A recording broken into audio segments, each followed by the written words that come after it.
दोस्तों, आपके अपने YouTube चैनल ट्राइकोन स्टडी में पुनः स्वागत है। आज हम गणित के एक विशेष टॉपिक जिसे हम लोग एलसीएम और एचसीएफ नाम से जानते हैं उसके बारे में अध्ययन करेंगे और जानेंगे कि एलसीएम और एचसीएफ क्या होता है। जिसे हम लोग हिंदी में एलसीएम यानी कि लघुत्तम समापवर्तक तथा महत्तम समापवर्तक नाम से जानते हैं। इसकी इंग्लिश अगर हम लोग बताएं, इसको बोलते हैं लीस्ट कॉमन मल्टीप्लिकेंट और इसको बोलते हैं हाईएस्ट कॉमन फैक्टर। अब हम सीखेंगे एलसीएम यानी कि इसे हम लासा कहते हैं। लासा यानी एलसीएम क्या होता है? तो एलसीएम की डिफिनेशन होती है, कहता है कि वह छोटी से छोटी संख्या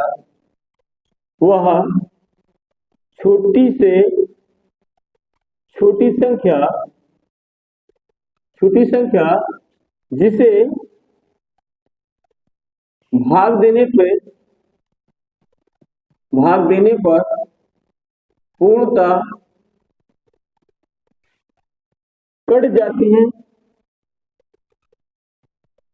जाती हैं लघुत्तम समापवर्तक यानी एलसीएम कहलाती है।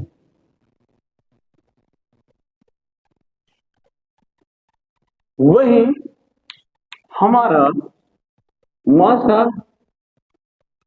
यानी एचसीएफ की जो परिभाषा निकल के आती है वो कुछ यूं होती है कि वह बड़ी से बड़ी संख्या जिससे भाग देने पर दी गई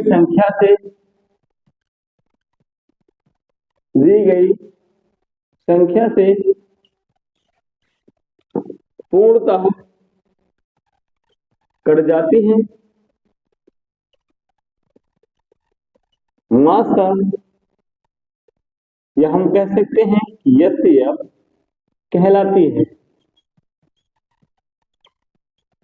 अब इसको हम लोग समझेंगे कि एलसीएम और एचसीएफ होता क्या है, निकाला कैसे जाता है। तो दोनों को निकालने का हमारे पास दो तरीका होता है। एक होता है आपका गुणनखंड विधि और दूसरा होता है हमारा भाग विधि। आप इन दोनों विधियों से एचसीएफ और एलसीएम निकाल सकते हैं।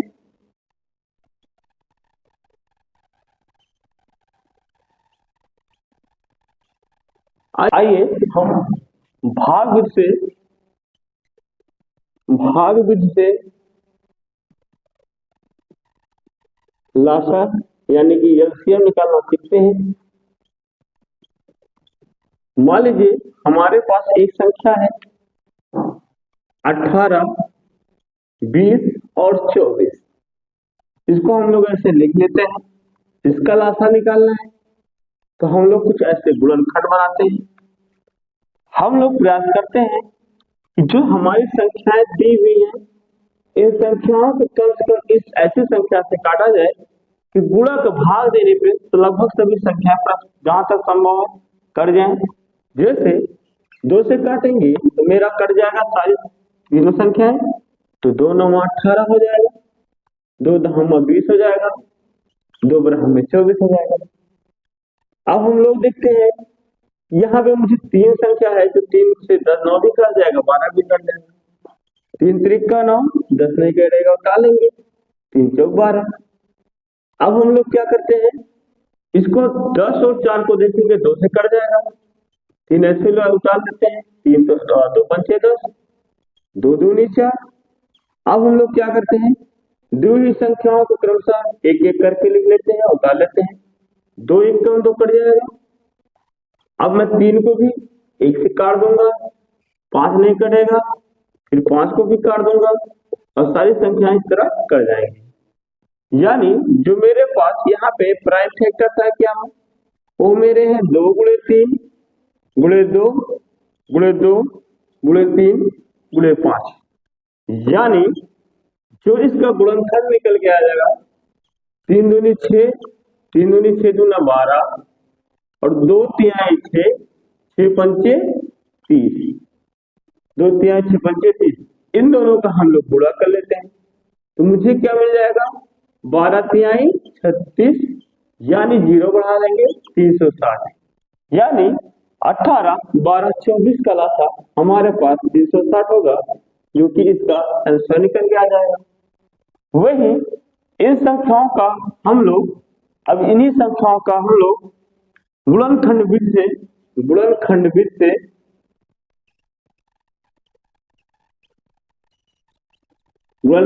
से लासा यानी एलसीएम निकालने का प्रयत्न करते हैं। दी हुई संख्या हमारे पास क्या है देखते हैं थोड़ा। दी हुई संख्या हमारे पास है 18, 20 और 24। तो हम लोग क्या करेंगे, पहले तो 18 का गुणनखंड लिख लें। तो 18 का गुणनखंड आपको निकालना आता है तो निकाल लीजिए, अन्यथा 18 लिख करके आप ऐसे काट सकते हैं 2 9 18, 3 त्रिक 9, 3 एकम 3, यानी 18 का यहाँ पे गुणनखंड 2 गुणे 3 गुणे 3 होगा। वही हम लोग पाएंगे कि 20 का 2 दहम 20 होता है तो हम लिख लेते हैं 2 गुणे 2 4 पंचे 20 हो जाएगा। 24 को हम लिख सकते हैं 6 चौको 24 होता है तो 2 दूना 4 दूनी 8 त्रिक 24। हम लोग पाएंगे कि इन संख्याओं में जो सबसे ज्यादा कॉमन वैल्यू है पहले इसको एक बार कॉमन कर लिया जाए, इसके बाद जो दोनों में कॉमन है उसको लिख लिया जाए। फिर बची संख्या हमारे यहाँ पे ये दोनों में कॉमन, ये दोनों में, इसको लिख लिया जाए। अब बची शेष वैल्यू को ऐसे का ऐसे लिख लिया जाएगा। जैसे हाईएस्ट गुणनखंड वैल्यू, यानी मैं इसको लिखना चाहूँ 2 की पावर 3 लिख सकता हूँ, और यहाँ पे 2 की पावर अगर हम ऐसे चले तो यहाँ पे मुझे क्या मिल जाएगा 2 की पावर 1 गुणे 3 की पावर 2, यहाँ से मिल जाएगा 2 की पावर 2 गुणे 5 की पावर 1। वहीं इस वाले में मुझे मिल जाएगा 2 की पावर 3 गुणे 3 की पावर 1। हम लोग लासा के केस में क्या करते हैं, जो मेरे पास मैक्सिमम पावर वाली वैल्यू होती है उसको लिख लेते हैं।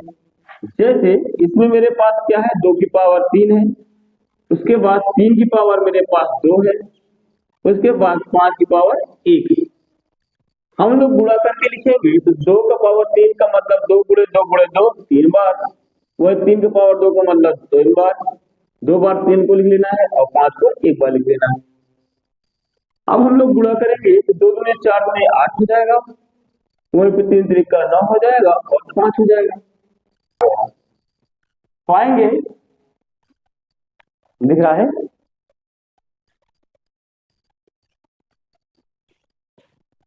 हम लोग पाएंगे कि मेरा जो गुणनखंड आया वो क्या आया 8 गुणे 9 गुणे 5 आया।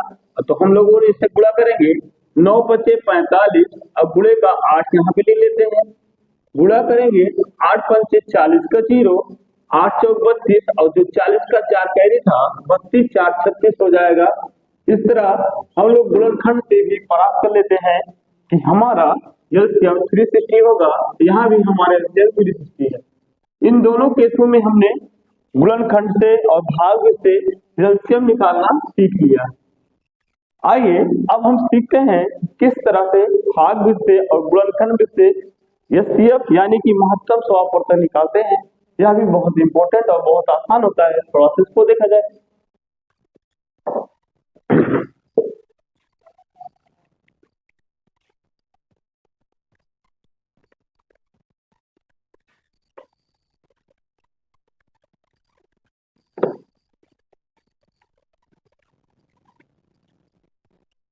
महत्तम समापवर्तक मासा यानी एचसीएफ हम लोग निकालने के लिए मैंने कहा यहाँ भी 2 गुण विधि उपलब्ध है। पहला भाग विधि, भाग विधि से हम लोग जब मासा निकालते हैं तो मान लीजिए हमारे पास तीन संख्याएं हैं, एक तो मेरे पास 12 है, दूसरा 36 है और एक 72 है।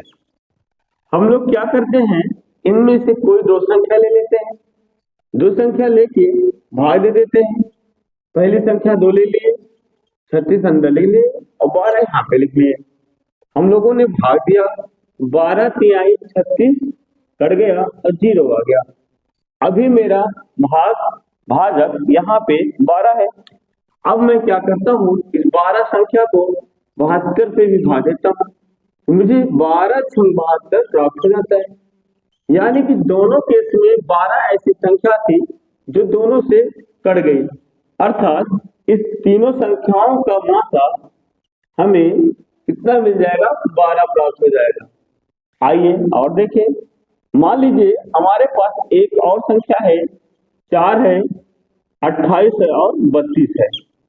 इसका हम लोग मासा निकालते हैं, या मैं ले लेता हूँ 32 की जगह पे कुछ मैंने कहा 40 ले लेता हूँ। अब मैं निकालता हूँ इन चारों संख्याओं का मासा क्या होगा। तो ऐसे में हम लोग क्या करेंगे, पहली दो संख्याओं को ले लेता हूँ, 4 और 28 ले लेता हूँ, तो मुझे यहाँ पे 4 से 28 प्राप्त हो जाता है, कट जाता है। अब हम क्या करेंगे, इस 4 को भाग देंगे 40 से। 4 को हमने 40 से भाग दिया तो 4 × 40 प्राप्त हो गया। यानी अंत में मुझे जो भाजक यहाँ पे मिला है 4 मिला है, तो हम कह सकते हैं कि इन संख्याओं 4, 28 और 40 का मासा कितना हो जाएगा, तो आप आंसर दे देंगे 4 इसका मासा हो जाएगा। आइए एक और हम लोग करते हैं, मान लीजिए हमारे पास एक और संख्या है, एक संख्या है आपका 18 है, 40 है और यहाँ पे 320, ऐसी बड़ी संख्या है। तो हम लोग इसका लासा निकालते समय क्या करेंगे, पहले तो कुछ हम लोग छोटी संख्या बड़ी संख्या का भाग देंगे, 18 भागे 40 लिख लेते हैं। तो 18 दूनी 36 बार तो जाएगा, लिख दिए, माइनस किए, घटाए, 4 बचा। अब हम लोग क्या करेंगे, यहाँ पे मेरे पास कुछ नहीं बचेगा। अब मेरे पास जो बगल में बचा हुआ भाजक है इसको अंदर डाल देते हैं। तो 4 का पहाड़ा पढ़ेंगे 18 में, तो ये आपका 4 से 16 बार जाएगा। फिर हमारे पास सिर्फ 2 कैरी बचेगा शेष में।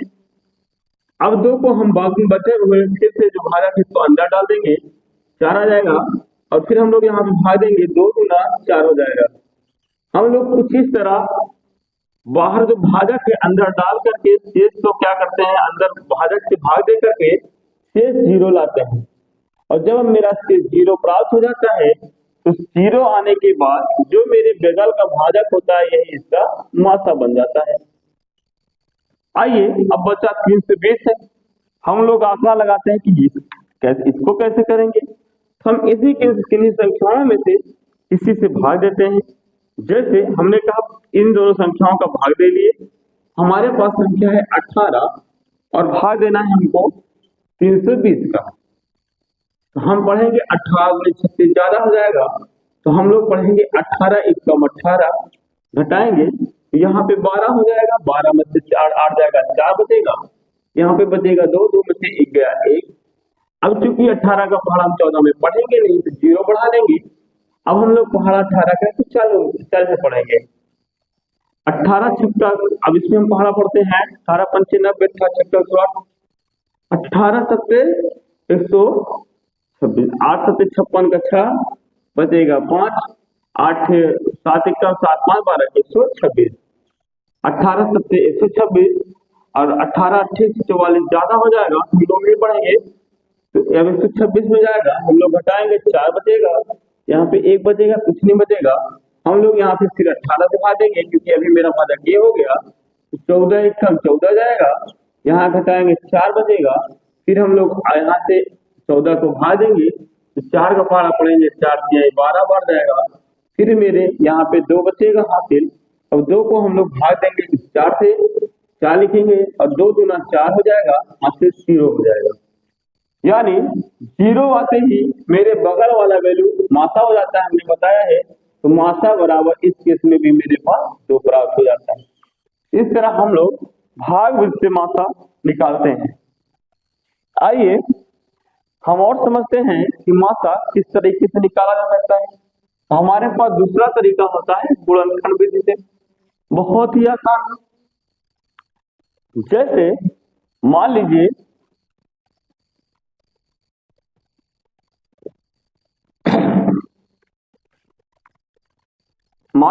हमारे पास कुछ संख्याएं यही हैं जो हमने लिख रखा है। सपोज कर लीजिए हमारे पास दी संख्या 12, 36 और 72 है। कह दे दी हुई संख्याओं का मात्रा आप कैसे निकालिए, गुणनखंड विधि से निकालिए। गुणनखंड विधि से निकालिए। तो हम गुणनखंड विधि से निकालने के लिए पहले से इनके गुणनखंड लिखेंगे। जैसे 12 के गुणनखंड क्या होते हैं, 2 दूनी 4 तिहाई 12 हो जाते हैं, लिख लेते हैं। 36 का 12 तिहाई 36 होता है, तो हम लोग लिखते हैं 2 दूनी 4 तिहाई 12 तिहाई 36। 72 को हम लोग लिखेंगे तो 72 आप चाहे 12 का 72 होता है वैसे लिख लें।